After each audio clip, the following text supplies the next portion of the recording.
महासमय सुत। एक समय भगवान अरहंत अवस्था प्राप्त 500 भिक्षुओं के एक बड़े संघ के साथ शाक्य देश में कपिलवस्तु में के महावन में विहार कर रहे थे। उस समय उनका दर्शन करने के लिए दसों लोक धातुओं के बहुत से देवता एकत्र हुए। यह देख चारों शुद्धवास लोक के देवता भी वहां पर चले आए। उन्होंने भगवान के सन्मुख अपनी अपनी गाथाएं कहीं। तत्पश्चात भगवान ने भिक्षुओं को कहा कि इन सब देव शरीरधारियों को विवेक पूर्वक जान लो। इस पर कितनों ने 100,000 अथवा 70,000 देवता देखे, कीर्तनों ने 100,000 देवता देखे, कितनों ने सभी दिशाओं को अनंत देवों से अकीर्ण पाया। तब भगवान ने यह सब जानकर श्रावकगण को यहाँ वहाँ पर एकत्रित देव शरीरधारियों के नाम इत्यादि का परिचय दिया। इंद्र और ब्रह्मा के सभी देवों के आगमन पर मार सेना भी वहाँ पर आधम की सबको राग से वश में करना का प्रयत्न करने लगी। इतने में क्रोध से आग बबूला हुआ मार भी वहाँ पर आ पहुँचा। वह सब अपनी अभिज्ञा से जानकर भगवान ने शावकों को सचेत किया, मार सेना आई हुई है, इसे विवेकपूर्वक जान लो। भगवान की बात सुनकर सभी श्रावक वीर्यपूर्वक सचेत हो गए। उन वीतराग भिक्षुओं के आगे मारसेना भाग छूटी और किसी एक का भी बाल बांका नहीं कर पाई। शक अश्रुत। एक समय भगवान मगध में वेदियक पर्वत की इंद्रसाल गुहा में विहार कर रहे थे। उस समय देवेंसक 33 देवताओं के साथ गंधर्वपुत्र पंचसिक को आगे कर उनके दर्शनार्थ गए। संघ के पंचसिक से कहा, ध्यानमग्न समाधिस्थ तथागत के पास मेरे जैसा कोई सहसा नहीं जा सकता, अतः पहले आप जाकर उन्हें प्रसन्न करें, हम आपके पीछे उनके दर्शनार्थ आएंगे। इस पर भगवान से न बहुत दूर न बहुत निकट पर कर पंचसिक अपनी वेलु पंडु वीणा बजाने लगा और बुद्ध धम संग अरहंत भोग संबंधी गाथाएं गाने लगा। गाथाओं के पूरा होने पर भगवान ने उससे पूछा, तुमने इन्हें कब रचा था? पंचसिक ने इसका विवरण दिया। तत्पश्चात शक भी 33 देवताओं के साथ भगवान के समीप चले आए। शक ने भगवान से कहा, मैंने अपने से पहले उत्पन्न हुए देवों को यह कहते सुना कि जब कोई तथागत संसार में उत्पन्न होते हैं तब देवलोक भरने लगते हैं और असुर लोग क्षीण होने लगते हैं। अब मैंने इसे अपनी आँखों से देख लिया है। उन्होंने गोपक देवपुत्र के कथन का हवाला देते हुए बतलाया कि कैसे स्मृति खोए हुए व्यक्ति स्मृति लाभ कर देवों से भी आगे निकल जाते हैं।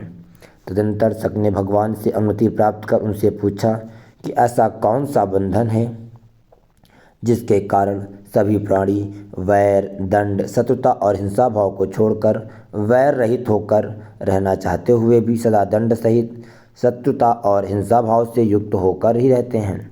भगवान ने बतलाया, ये बंधन है ईर्ष्या और मात्सर्य। फिर ईर्ष्या और मात्सर्य के निदान समुदाय के बारे में पूछे जाने पर भगवान ने कहा प्रिय और अप्रिय के कारण होते हैं और इनके नहीं होने से नहीं बनते।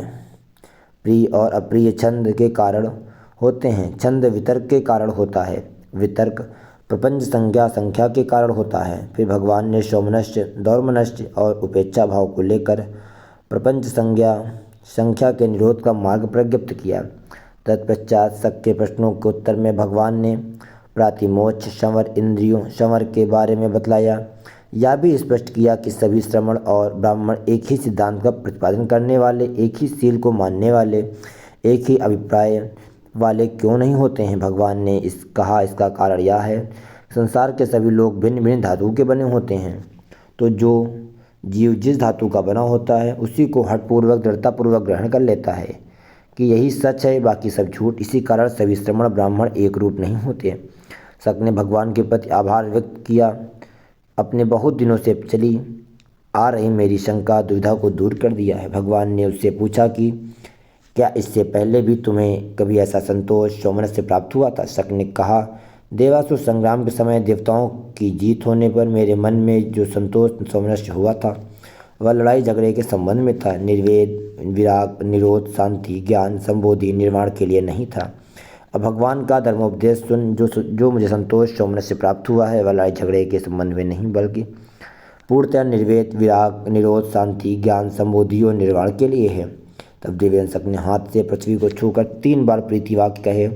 नमो तस्य भगवतो अरहतो सम्मा सम्बुद्धस्य, नमो तस्य भगवतो अरहतो सम्मा सम्बुद्धस्य, नमो तस्य भगवतो अरहतो सम्मा सम्बुद्धस्य। शक के इस प्रकार कहते कहते उसे विरज विमल धर्मचक्षु उत्पन्न हुआ, जो कि समुदय धर्मा व सब निरोध धर्मा है, और अन्य 80,000 देवताओं को भी। महासती पठान सूत्र।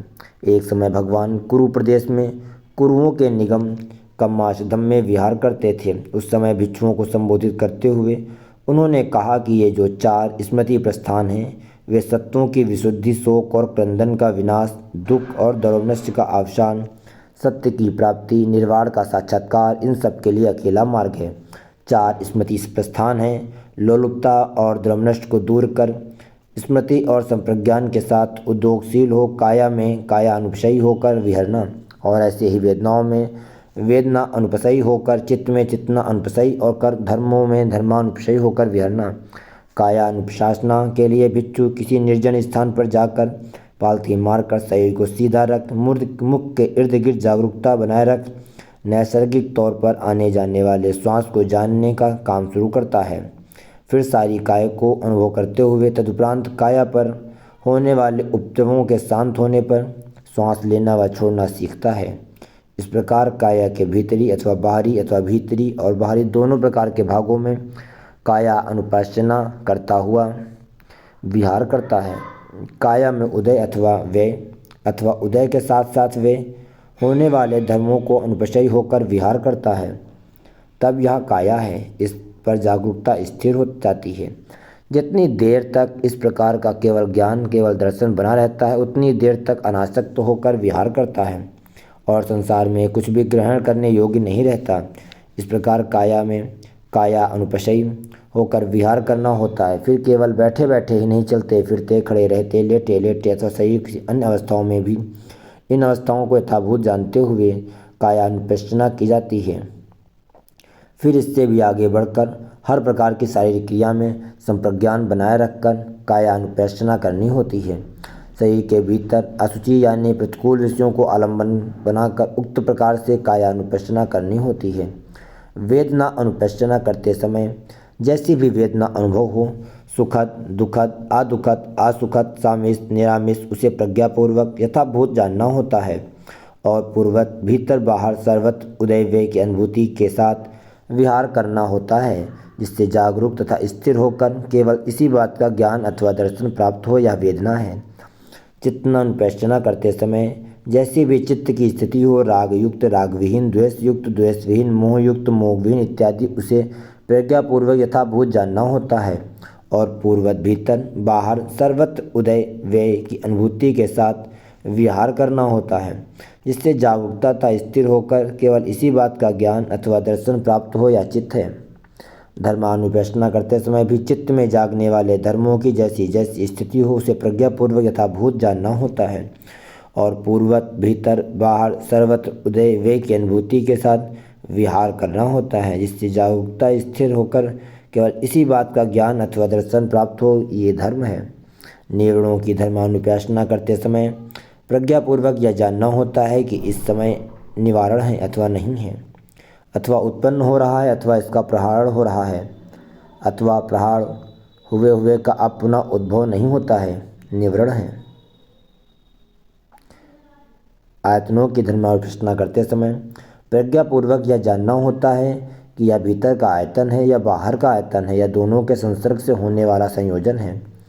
यह अविद्यमान संयोजन की उत्पत्ति या उत्पन्न हुए संयोजन का प्रहार है या प्रहार होते हुए संयोजन का अनुबंधो है। आयतन के रूप हैं बाह्यचक्षु, स्रोत, घ्राण, नासिका, जिह्वा, काय, त्वक, अभ्यंतर, मन तथा उनके विषय। बंधकों को धर्मानुपैश्चना करते समय प्रज्ञापूर्वक यह जानना होता है कि इस समय बोधंग अथवा नहीं है, अथवा उत्पन्न हो रहा है अथवा भवित होकर परिपूर्ण हो रहा है। बोधंग है स्मृति, धर्म, विजय, वीर्य, प्रीति, प्रसिद्धि, समाधि, उपेक्षा। आर्य सत्यों की धर्मानुपैश्चना करते समय प्रज्ञापूर्वक यथाभूत यह जानना होता है यह दुख है, यह दुख का समुदाय है, यह दुख का निरोध है, यह दुख निरोध का उपाय है। तत्पश्चात भगवान ने स्पष्ट किया कि दुख, दुख का समुदाय, दुख का निरोध, दुख निरोध के उपाय, इनसे क्या अभिप्राय है। संक्षेप में पांचों उपादान स्कंद ही दुख हैं। बार बार राग जगाने वाली तृष्णा दुख का समुदाय है। इस तृष्णा का सर्वथा निरोध दुख का निरोध है।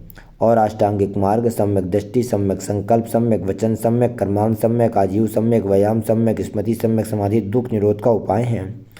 अंत में भगवान ने प्रज्ञप्त किया, जो कोई मेरे बतलाए अनुसार इन चारों स्मृति प्रस्थानों की 7 वर्ष भावना करे, उसे इन 2 फलों में से एक की आशा रखनी चाहिए।